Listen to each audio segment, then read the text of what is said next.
Hello ladies and gentlemen, welcome to my setup on movie reviews. Dan's got his over here, this is mine over here, and I'm still very new at this, as most of you know, and by the way, this channel is still not close to being monetized. We don't even qualify on this channel yet, so what I really hope you guys can consider here is that we appreciate all your constructive criticism, as long as you can be respectful about it. So I'm going to be trying out a couple new things with this series, and I'm mostly just going to be telling you what I think of movies and TV shows I'm watching, and I'd love to make changes based upon your guys' requests. So today we're talking about Jurassic World Fallen Kingdom, which I did make a couple videos on because I am a beloved fan of that Jurassic Park franchise, and I think this one hits a new low to me. So let's take a look. Now, just to recap my thoughts on the Jurassic Park franchise, I really like the first one, just like everyone else does, but I still try to acknowledge that it is kind of a popcorn summer movie. If you want to criticize the newer Jurassic World movies for just being dumb CG movies, a lot of computer-generated imagery all started with the first Jurassic Park, and that franchise kind of launched this new era of computer animation. So I think it makes sense that these franchises have kind of been built on lots of cool special effects and just looking at cool dinosaurs. But as we've seen the series go on, there's less and less interesting they have to say. With the first Jurassic Park sequel, The Lost World, kind of being like, we need to be nice to animals, even though we genetically made these things ourselves, and they're not actual animals. And an interesting idea that was kind of more highlighted on with Jurassic Park 3 that Dr. Grant always says is that these are not actually dinosaurs. They are genetically made theme park monsters, nothing more and nothing less. I really like that line, even though the movie's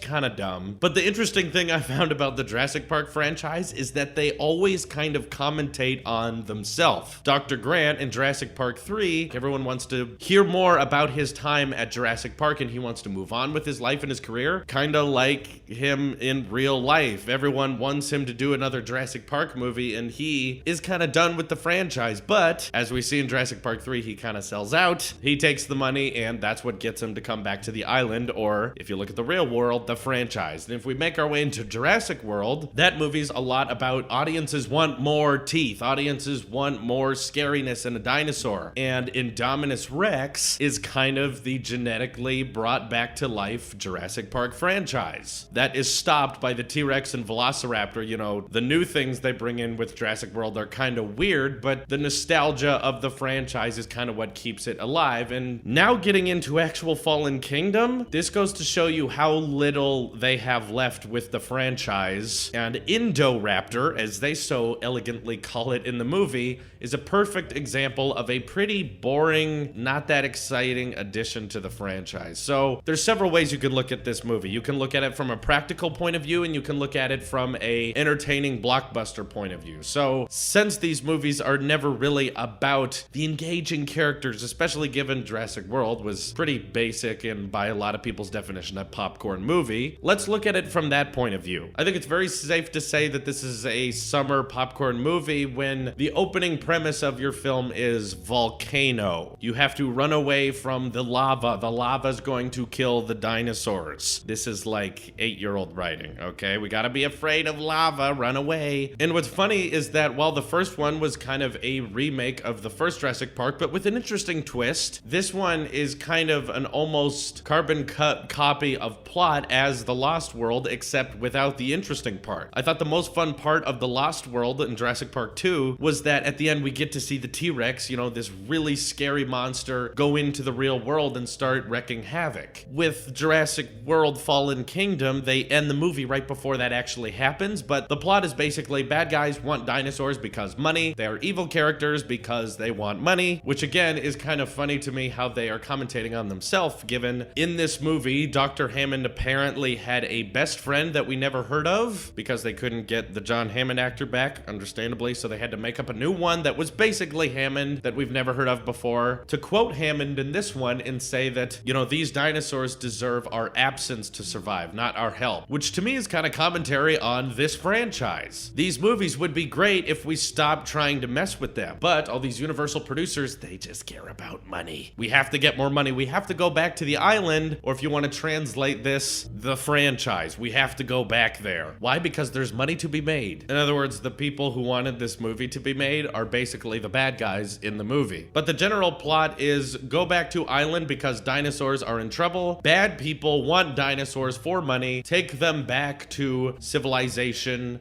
Things go wrong along the way, yada yada yada. Bad guy gets eaten by dinosaurs. We've seen all of this before. And it's funny because the T-Rex is always the Mary Sue of the franchise. No matter what happens, the bad guy will be eaten and killed by a T-Rex. But you see, I watched these movies when I was a kid, and even the bad parts I was really kind of into just because I liked watching dinosaurs fight, especially in Jurassic World, watching the T-Rex fight a genetically modified dinosaur like Indominus Rex. That is just like, there's something basic about that. A little kid just loves to see dinosaurs fighting. In this one, we don't really get that because the mindset from my popcorn moviegoer side of my brain is saying, all right, so in the last film you had, what if a T-Rex was as smart as a raptor? That's a scary idea. That can be intimidating. What if the T-Rex was not stupid? Indominus Rex is really powerful, right? Well, in this one, they're like, what if a T-Rex was the size of a raptor? Why? Oh, but this one's smart, right? Like they demo in this one that you can train this thing for the military. You can train the Indoraptor so that you can pull up a gun, have a heat signature located on your enemy, and then once you press a certain button, Indoraptor will start charging that enemy. I hate to break into the logic side of my brain, but if you have some sort of weapon and you're able to point it at the enemy, do you really need an Indoraptor to kill the guy? Just pull the trigger. It's a gun. I'm trying to find an instance in which this is helpful, but their thought process in the movie is animals have always helped people in the military, like horses and plague rats. Yeah, we stopped using horses a while ago. I hate to inform you guys about this, especially since this is kind of the future. And also, dinosaurs don't spread diseases. You're literally suggesting the equivalent of sending lions into the Middle East because they're dangerous animals, right? Sorry, that's my brain thinking. It's very hard to ignore that, but I think there's only so many times you can suspend your disbelief in a movie to the point that it becomes unwatchable. In Jurassic World, the first one, I could suspend my disbelief enough, but in this one, I'm having a very hard time because they're ignoring their own plot lines. The whole time I'm watching this movie, they're like, the volcano's gonna kill all the dinosaurs. First of all the dinosaurs already died. You can bring them back to life again. Like, they've already been extinct. Why are you worried about them going extinct again? But regardless, Jurassic Park 2 and 3 were all about Site B. There are 2 islands with dinosaurs on them, one with fencing, one without it. Hammond literally had a backup in case something went wrong with the first island, which just goes to show you how riddled this plot is, given the first movie in the franchise was good and they were like, we need to make another one. So they invented a second island, and then in the third one, they keep branching off with this second island, saying people keep going back to the extra island that was not in the first movie. But then in Jurassic World, they go back to the original island so that they can have the nostalgia moments where they walk through the old Jurassic Park museum and stuff like that. But then in this one, they're pretending Site B doesn't exist. I got some comments from people on Twitter saying that, oh, in the TV ad, they explained that they got all of the dinosaurs off the island. No, that's called an excuse. The marketing team is not required to fix the plot holes of a movie, and you should not be required to watch every single TV special in order to understand the plot. Because I watched all the trailers, and in fact, I watched a lot of ads for Jurassic World Fallen Kingdom, and I never saw that particular ad. So you're telling me I have to find every single commercial, but I will give them props. It's funny that the marketing team was like, this movie doesn't even make sense. Let's make a TV spot that says, by the way, Site B isn't a thing anymore. There's no dinosaurs on that island. Yeah, because transporting dinosaurs always seems to be the easiest process in this franchise, right? No, that's always when things go wrong. You're telling me they got the Spinosaurus, the T-Rex, every single dinosaur, the Brontosauruses. You got all those from Jurassic Park 3, and you were able to helicopter them over to Jurassic. No, this is a plot hole through and through. And there's even people out there saying, well, Jurassic Park 2 and 3 aren't actually canon anymore. This is Jurassic World and it's pretending that those movies didn't happen. They reference those movies. They reference Hammond saying these animals require our absence, not our help. A direct line lifted from Jurassic Park 2. So you can't really say that the sequels aren't canon when they address them themselves. There's a whole scene where the little girl in the movie, they try to explain that she's a clone of the guy's actual daughter. And if you want to tell me that, like, you need to just shut off your brain for this movie to make sense. You need to just stop thinking about it to enjoy it. Remember the scene where the evil businessman wants to kill not John Hammond because he tells him to shut down this underground dinosaur auction? That's a sentence, by the way, that you've gotten us to say. John Hammond's best friend or whatever says, hey, you need to stop selling the dinosaurs, so evil rich man literally kills him, takes a pillow to his face, and just smothers him to death. Enjoy that, kids. Remember that part of the dinosaur movie. Mommy, what's happening right now? Why did he drop his cane on the floor? Oh, that's because the evil rich man decided to murder him. Oh, thanks. Got it. Usually there's a big finale in these movies. There's a big moment we're all leading up to. In this one, the last half of the entire movie is like dinosaurs running around a mansion. And even from a little kid point of view, because I liked the first Jurassic World, I knew there were plot problems, there were plot holes, but I still enjoyed it because it brought out the little kid in me and I could feel, 8-year-old Drew going, yeah, this is what I always wanted. In this, it just didn't happen. I was just bored. I hate to break it to you, but small dinosaurs that are just smart but like to roar a lot are not as cool. I really liked Indominus Rex. He could change his skin color. He was smart. He was fast. He was big. That was just an overall great movie monster. And this is not. It's just the Velociraptor, but slightly different. It's got a yellow strike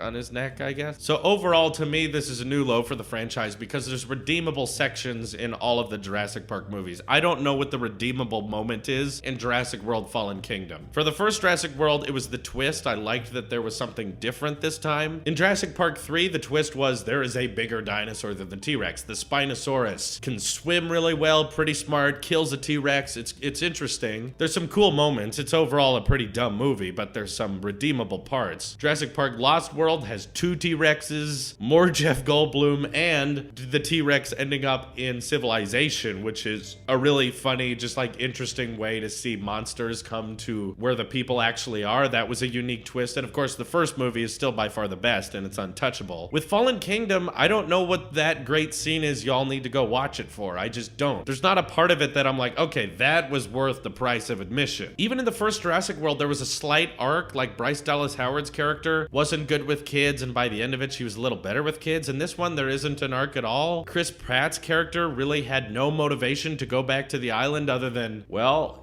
I had to leave Blue because things went south, but his life is going fine back in civilization. He's just building a house. He's having a good time. How do they convince him to come back to the island? He watches a couple QuickTime videos and he's like, dinosaurs are cute. I should help them out. Wouldn't it make more sense if his life felt meaningless? It felt empty. Like Red Letter Media said, what if he was cleaning dishes at a diner and his life just wasn't exciting anymore? So he wanted to be called back into action. That would make sense, but in actuality, he had no reason to go back other than just dinosaurs are cute. So overall, filled with plot holes from a popcorn moviegoer's point of view, not that engaging, not kind of giant, really cool moments other than the one shot of the giant megalodon thing swimming at a beach, but that's in the trailers. Jeff Goldblum called it, was in the movie for 60 seconds, like I expected. They only got him to sit down for one scene. That's all he would do. I guess he was too busy with Thor 3. And this movie ends it with a cliffhanger of now dinosaurs are out in the real world. What's gonna happen? I don't know, but I just hope it's interesting because they're gonna keep making these things. This movie made a butt ton of money, so